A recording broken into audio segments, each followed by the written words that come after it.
Okay, the course is over.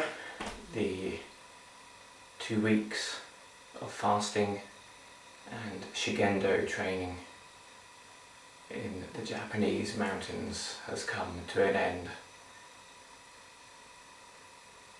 For me, it's been an amazing experience, and it's helped me deepen my meditative abilities.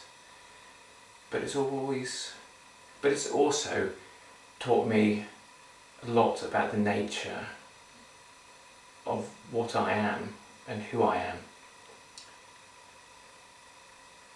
When you're put under that kind of pressure, you search to try to find something in yourself to get you through. And you start to realise that yourself isn't there. You don't exist in your body. You are not your mind. You can't find exactly where you are.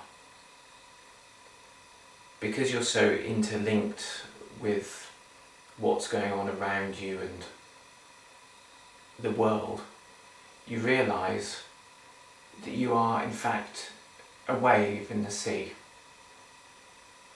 So there's no distinct you. You're part of something bigger.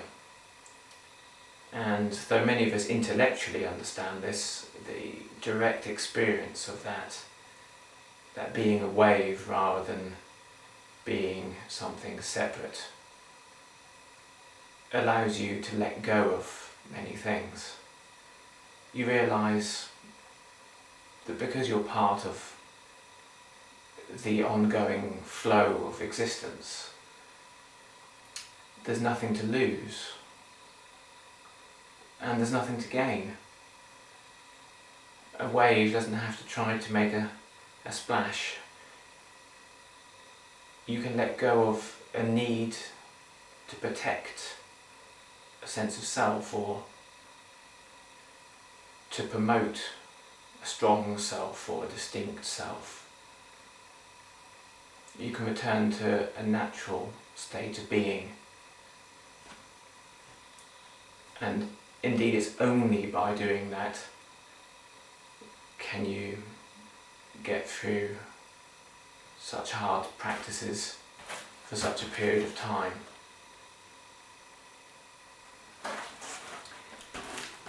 Anyway, time to catch a flight and have a proper meal and a wash.